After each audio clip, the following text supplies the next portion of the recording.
नमस्कार साथियों, आज मैं आपसे बुरारी के विषय में कुछ बात करने वाला हूं। क्या आपको बुरारी के गौरवशाली इतिहास के बारे में मालूम है? क्या आपको मालूम है कि बुरारी कितना ऐतिहासिक रूप से बहुत ही इम्पोर्टेंट है और कितना महत्वपूर्ण और पावन जगह है? महाभारत कालखंड के दौरान महान धनुधर अर्जुन बुरारी की भूमि पर आए थे और उन्होंने यहाँ के एक प्राचीन शिव मंदिर में शिव उपासना की थी। वह प्राचीन मंदिर आज भी बुरारी में मौजूद है और इस धरती पर भगवान श्री कृष्ण भी आए थे। उस वक्त बुरारी को मुरारी के नाम से जाना जाता था। बाद में कालखंड बदला और धीरे धीरे यह बुरारी बन गया। बुरारी का एक बेहद गौरवशाली इतिहास रहा है। यहाँ से दो हमारे महान स्वतंत्रता सेनानी, जिनको व्यक्तिगत रूप से मैं काफी आदर करता हूँ, श्री शांति स्वरूप त्यागी जी, श्री राधे श्याम त्यागी जी, जिनका स्वतंत्रता सेनानी में देश के आजादी के तौर पर उनका एक बेहद महत्वपूर्ण योगदान रहा है। परंतु क्या कारण है कि बुरारी की स्थिति दिन प्रतिदिन बिगड़ती चली जा रही है? यहाँ के टूटे फूटे रोड, यहाँ के बदहाल जिंदगी, यहाँ भनभनाते हुए मच्छर, अंधेरे में डूबे हुए घर, बेहाल ट्रैफिक व्यवस्था, सड़कों पर गंदगी, आखिर क्या वजह है कि बुरारी की यह इतनी बुरी दशा है? कुछ दिनों पहले की बात है। बुरारी के कुछ युवा, बुरारी गांव के युवा, जिन्होंने एक बहुत बढ़िया काम, बहुत नेक काम शुरू किया ट्रैफिक व्यवस्था को संभालने के लिए।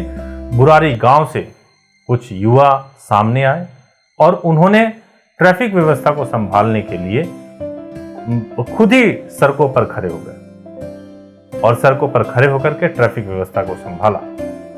और जो जाम कई महीनों से चला आ रहा था, उससे उन्होंने बहुत हद तक निदान दिलाने में मदद की। मैं उन युवाओं को सलाम करता हूं, लेकिन साथ में मैं यह भी कहना चाहता हूं कि कई सारे लोग उन युवाओं को भी शक की निगाह से देखने लगे। उन्हें ऐसा लगने लगा कि ये युवा भी किसी न किसी मकसद की वजह से काम कर रहे हैं। अगर हम समाज में आगे आने वाले लोग जो समाज के लिए कार्य कर रहे हैं, उनके बारे में शक की निगाह से देखेंगे, तो आखिर हमारा समाज कैसे प्रगति करेगा, किस तरीके से आगे जाएगा, आप ही सोचकर बता सकते हैं। आज बुरारी की स्थिति यह है कि यहाँ पे कई तरह के समाज हैं। क्षत्रिय समाज, ब्राह्मण समाज, उत्तराखंड समाज, नोनिया समाज और अनेक नाम जो मुझे अभी याद नहीं आ रहा है। बहुत सारे समाज हैं और इन समाजों को भी अलग अलग तरीके से डिवाइड किया गया।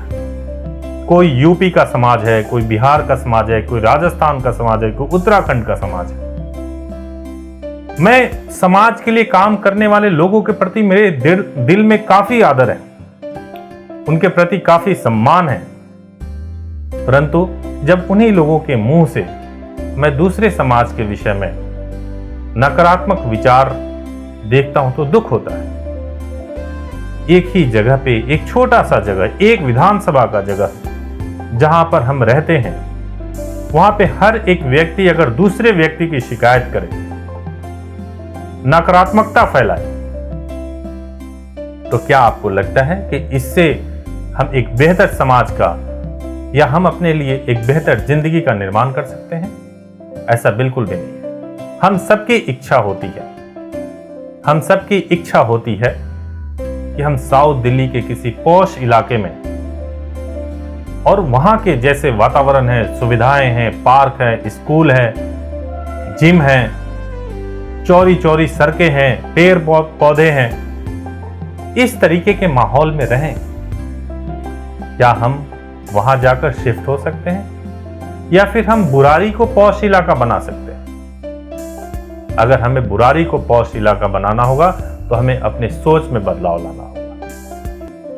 हमारे पास ऐसा माध्यम चाहिए जिस माध्यम से जो आम लोगों से जुड़े हुए मुद्दे हैं उनको उठाया जा सके, राष्ट्रीय स्तर पर उठाया जा सके। मैं पेशे से पत्रकार हूं और मैं पत्रकारिता ही मेरा धर्म है।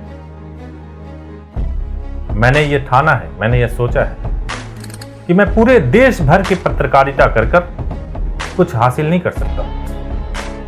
इसलिए मैंने अपने आप को बुरारी तक सीमित करने का निश्चय किया है। क्यों ना मैं बुरारी के लिए एक अखबार हमारी टीम निकाले, और निकालने का निश्चय कर चुकी है। उसकी सैंपल कॉपी भी आ चुकी है, जिसके माध्यम से हम बुरारी की आवाज को, बुरारी की समस्याओं को, बुरारी के टूटे हुए सड़कों को, उफान मारते नालों को, अंधेरे में डूबे हुए घरों को में रोशनी दिलाने के लिए हम क्यों नहीं खबरें छाप सकते। जहां हम देश के राजनीतिज्ञ, सेलिब्रिटीज और बड़े बड़े लोगों की खबरें छापते हैं, हम वहां पे एक आम आदमी की खबर क्यों नहीं छाप सकते? आम आदमी की समस्या की खबर क्यों नहीं छाप सकते? हम उसकी आवाज क्यों नहीं बन सकते? बुरारी के अलग अलग थानों में, जो बुरारी विधानसभा के अंतर्गत आते हैं, हफ्ते में कम से कम 30 से 35 एफआईआर रजिस्टर्ड होते हैं। लेकिन हमें पता नहीं है कि हमारे घर के बगल में ऐसे अपराध हो रहे हैं। विधायक, सांसद, निगम पार्षद, सरकार से इनके जो फंड्स आ रहे हैं वो कहां जा रहे हैं, किस रूप में खर्च हो रहे हैं, नहीं पता है। बुरारी में लीड इंडिया अखबार हम लोग लाने की कोशिश कर रहे हैं, जहां से हम आपके मुद्दे को, यह अखबार पूरी तरह से बुरारी के लिए समर्पित होगा और हम आपके मुद्दे को राष्ट्रीय स्तर पर उठाएंगे। और हमारी कोशिश है कि जिस बुरारी का विकास 10 साल में होता या 15 साल में होता, हमारी वजह से 5 साल में हो। जिस व्यक्ति की आवाज दब जाती है, उसके साथ अन्याय हो जाता है, उसके आसपास कोई नजर नहीं आता है, उस समय उसके साथ यह अखबार खड़ा हो और खड़ा होकर उसकी समस्याओं को उठा सके, उसकी आवाज बन सके। मैं खुद बिहार का रहने वाला हूं, अब बुरारी में रहता हूं, लेकिन ईमानदारी से आपसे एक बात कह रहा हूं, जब तक हम बिहार, यूपी, बुरारी गांव, अलग अलग समाज इनको नहीं छोड़ेंगे, तब तक हम अपनी स्थिति नहीं बदल सकते। हमें अगर अपनी स्थिति बदलनी है तो इन सब चीजों से अलग होकर हमें बुरारी के विकास के बारे में सोचना पड़ेगा। लीड इंडिया अखबार की सैंपल कॉपी आपके पास भिजवाऊंगा। आप सैंपल कॉपी देख करके बताना कि यह अखबार क्या बुरारी के विकास के लिए सहायक हो सकता है। हमारा हेल्पलाइन नंबर है 9899744568। यदि आपको सैंपल कॉपी ना मिले तो आप इस नंबर पे फोन करके सैंपल कॉपी मांगना। मैं आपको यह भी बता दूं कि अखबार चलाने के लिए भी पैसे की जरूरत होती है। आप केवल इस अखबार को सब्सक्राइब करेंगे, महीने का 48 रुपया अगर आप हमें देंगे तो हम आपकी आवाज बन सकते हैं।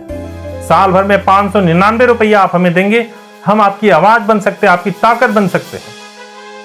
आप समाज के लिए जो कार्य करते हैं वो छिप जाता है, हम सामने लाएंगे। यदि आपके साथ अन्याय हो रहा है तो हम सामने लाएंगे, आपके साथ हर वक्त खड़े रहेंगे। लीड इंडिया की टीम खड़ी रहेगी। यदि आपको यह वीडियो अच्छा लगे तो इसको सब्सक्राइब करिएगा, और यदि कुछ खराब लगे, आलोचना करने का दिल हो तो दिल से करिएगा आलोचना, और प्रशंसा करने की इच्छा हो तो भी दिल से करिएगा, और हमें अपना फीडबैक जरूर दीजिएगा। धन्यवाद।